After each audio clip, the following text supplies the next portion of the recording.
welcome back. I don't know what else to say, but hey guys and welcome back. So, hey guys, welcome back. In today's video, I take you through the 6 steps you can take in order to achieve an absolutely flawless looking, quite heavy coverage foundation. And this by no means is an everyday sort of foundation look. This is when you want to look extra special, when you want your foundation to look flawless and perfect. So feel free to leave any of the 6 steps out, but I take you through priming, correcting and concealing, foundation, powder, and then highlighting and contouring. So there are a lot of steps and a lot of product that goes onto the face, but this is to achieve a flawless looking face. So I hope you guys learned something. Otherwise, I hope you just enjoy watching me apply foundation. And thank you so much for watching if you are, and I'll see you guys shortly. Thanks guys, bye. Now, primer you apply after you've applied moisturizer and before you apply any makeup to the face. What primer does is it combats any problem areas that you may have with your skin. For example, if you have overly oily skin, you get primers that combat or reduce the oils of your skin. If you have overly dry skin, you get primers that provide a lot of moisture or extra moisture to the skin.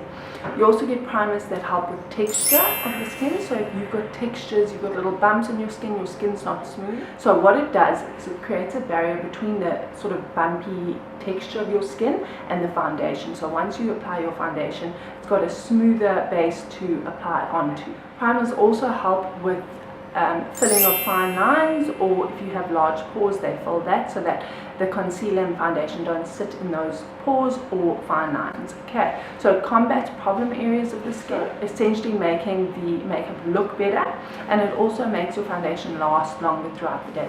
You do get primers that target specific problems like that, but you also get primers that are sort of an all-in-one, which I tend to go for because then they sort of take care of all problems. So today I'm going to be using the Becca Ever Matte Poreless Priming Primer. You can apply primer using your fingers or your brush. I tend to go for a brush because I find that your fingers, because it's skin, it soaks up a lot of the product. So I'm just going to apply that using a little face brush. I like to start where my problem areas are. For example, I've got quite large pores around my nose area and then little crow feet. So I like to start by my large pores and then work toward the crow feet and then the rest of the face.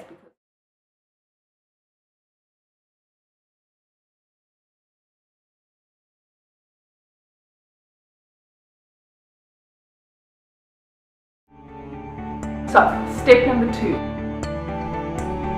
There's only really 2 problems that you will need to correct. If you suffer from a lot of breakouts, if you have any extra red pigments on your skin, or if you suffer from bad under eye circles or darkness under that area, which is my problem.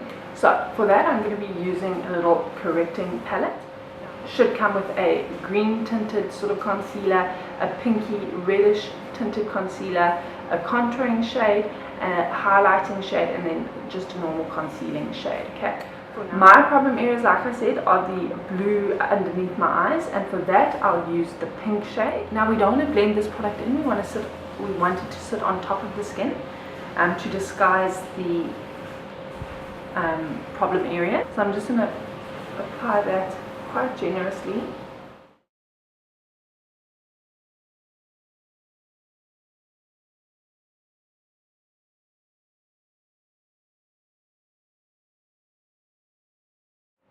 Then I'm going to go in. I don't really have any redness on my skin today, but I'm going to apply it where I usually do suffer from a little bit of redness. So I'm going to be going in with the green sort of tint now.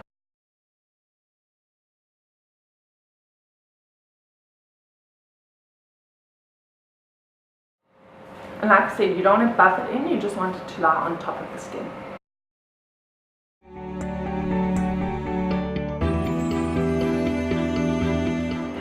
Now, with foundation, again, you get so many different types of foundation looks that you can go for. Like I mentioned earlier, you get the matte look, you get the dewy look. but you also get a full coverage foundation, a medium coverage foundation, and a light sort of coverage foundation. What I'd recommend is buying a full coverage foundation, and that way you can achieve a full coverage foundation look, or you can achieve medium to light by just mixing some of your everyday moisturizer with the foundation. That'll sheer it out, and then you can achieve sort of from light to full coverage. I'd always recommend using a brush to apply your foundation. You can use your fingers, but again, I find that because your fingers are skin, it tends to suck up a lot of the product. Okay, so you get so many different foundation brushes. First you get the good old paddle brush, looks like that. I personally never use my paddle brush, not for anything. I find that it takes more foundation off because it's a swiping motion, it's not a buffing motion. As you're applying it all over, it sort of takes off what you've already applied. So I find that it doesn't buff the foundation into the skin all that well, and it also just leaves it on top of the skin, which doesn't really look that great. So the next one that you get is called a stippling brush. It looks like that. It comes with two different fibers. You get the white bristles and then you get the black bristles. Now the concept behind this brush is it's meant to apply the foundation using the white bristles, because that's where the foundation will sit, and blend it out at the same time. Okay, so it applies, and then when you want to blend, you press it a little bit harder and use the black bristles to blend. Now this is a really good brush. I do sometimes use the brush. I sometimes find that because the white bristles are so fine, they can leave sort of streaks in your foundation.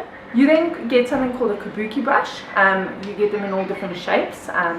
It's called an angled kabuki brush. You also just get a round kabuki brush, and then you get a flat top kabuki brush, which sort of looks like this, but it's sort of flat on the top. And these are absolutely my favorite brushes to apply my foundation with. It leaves the skin looking perfect. It buffs the foundation into the skin. It doesn't hold a lot of the product back, and because it is so dense, it moves the product really nicely around the skin. I like to use the angled one, because it does have angles. You can get into the awkward areas really easily. Once I've applied the first full layer, I'll just see if there are any extra areas that I want extra coverage on, and if there are any, it's usually around my cheek area. So I'll go in just with a tiny bit more, and this time I will, instead of buffing it in, because I want the product to sit more on top of the skin, I'll just pat it over the problem areas, and that way we're not buffing it into the skin, so it'll create extra coverage.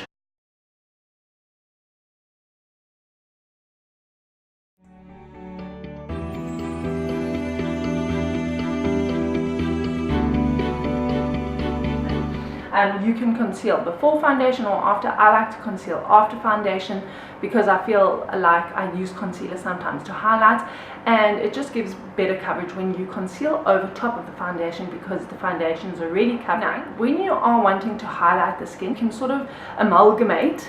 That's such a big word. But you can amalgamate the concealing with the highlighting. And if you want to highlight and conceal at the same time, you can use a much lighter concealer color, and then conceal in the areas that you want to conceal, and it'll create a highlight as well. When concealing to cover blemishes, you want to make sure that you go for a concealer that is your actual skin color. You don't want to go in with a lighter product on top of that blemish, because then it will highlight and bring more focus and attention to the blemish. So because I'm going for an extra flawless coverage, I'm going to be concealing and then over top of that highlighting. So for my concealer, I'm going to go back to my trusty old little goodie. Just tapping it in, because there is so much product on already, the corrector as well as the foundation. We don't want to remove any of that.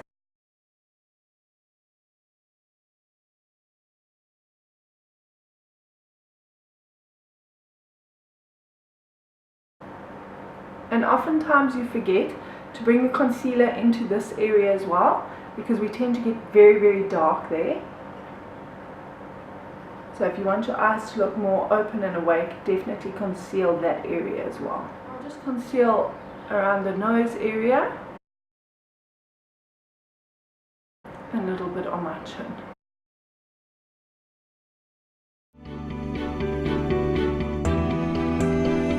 get cream contouring product, or you get powder contouring product. Okay, I usually tend to go for the powder contouring product purely because I find that it looks more natural on the skin. Sometimes the cream concealer, cream contouring can look quite muddy on the skin, and it also, because I don't powder my entire face to set all the foundation because I've got a dry skin, I find that using a powder contour here also helps set the foundation in that area of the face, which helps it lasting longer. So you want to contour underneath your cheekbone, so starting from this little funny part of your ear, working downward toward the corner of your mouth, but not to bring it past the corner of your eye. I'm going to go in with a cream contour shade, and I'm going to be using my little kabuki brush, the little small angled one.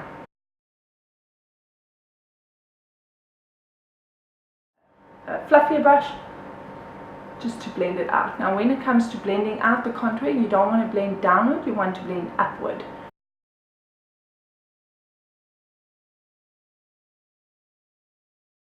Is to make sure that the shadow looks as natural as possible, you want to sort of create a V, okay? So you want to bring it down, and this will be the point, and then when you're blending, you want to blend sort of upward in a triangle. So here you want to bring it upward. Okay, the contour, and that way it'll make the shadow look more natural, because it'll look like your actual cheekbone is creating the shadow.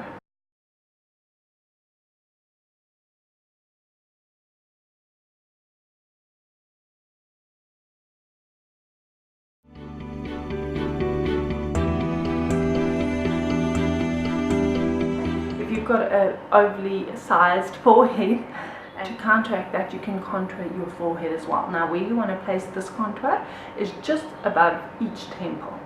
So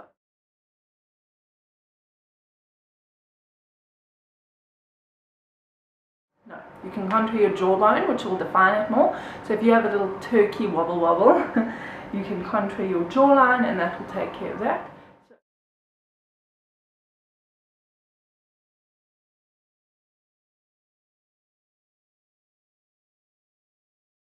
And you can see that my jawline immediately looks more defined. You can also contour your nose. If you have a broad bridge of your nose, you can contour it on either side, and this will give the appearance of a thinner, smaller, perfected nose. You want to start from your eyebrows, okay? So you want to follow that natural sort of path.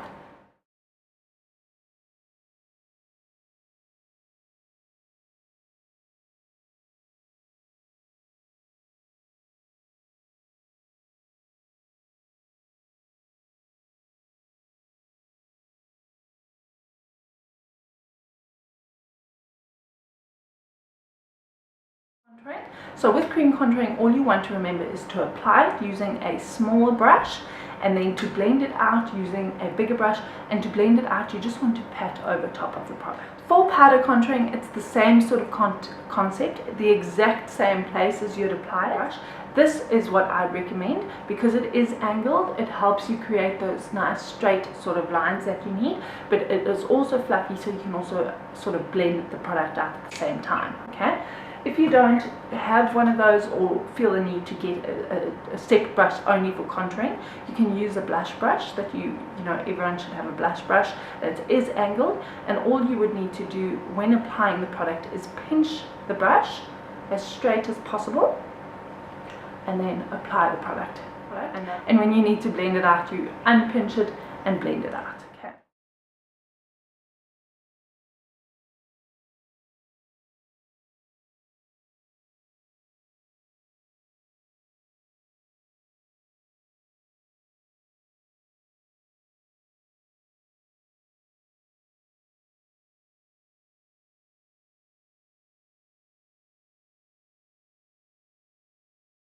Okay, when it comes to highlighting, guys, you want to highlight on the top, the highest points of your face. Your cheekbones, the bridge of your nose, your chin, the middle of your forehead, and your cupid's bow, okay? And then I like to do the under eye highlight.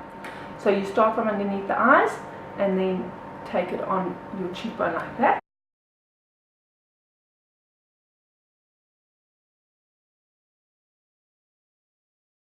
down your nose, on your cupid's bow, a little bit on the chin, and on your forehead. And to blend it out, we want to tap over so we don't remove any of the product underneath it. You want to make sure to keep it in the areas that you want to highlight.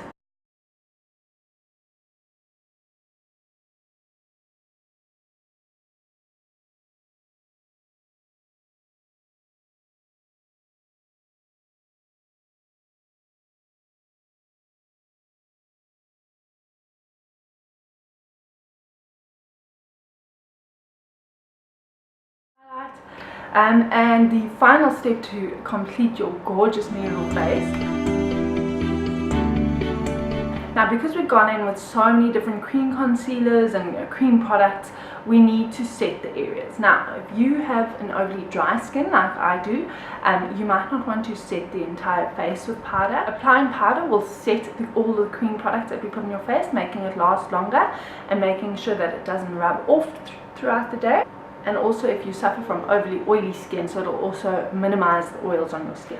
Even though I do have a dry skin, I always set where I apply the highlight product, purely because it intensifies the highlight product as well as sets those areas, because I do tend to get a little bit oily underneath the eyes and in my T-zone area. So to powder over top of that, I use quite a light powder. I use MAC's Mineralized Skin Finish Natural in light.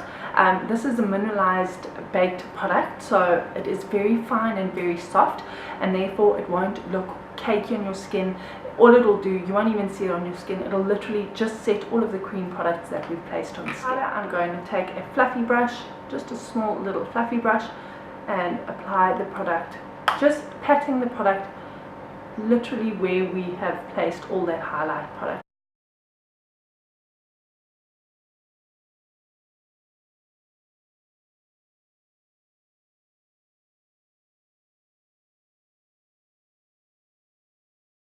My eyes. If you are having to set your entire face, recommend a powder that is closer to your skin color, and you would literally set the same way. So you just tap over all the product. You wouldn't want to apply product in that sort of motion, purely because that will take off the cream product. That is how I get my flawless sort of looking face. Look, I just applied the rest of my face. So I hope you learned something in this video, guys. Thanks so much for watching if you are, guys, and I will see you shortly.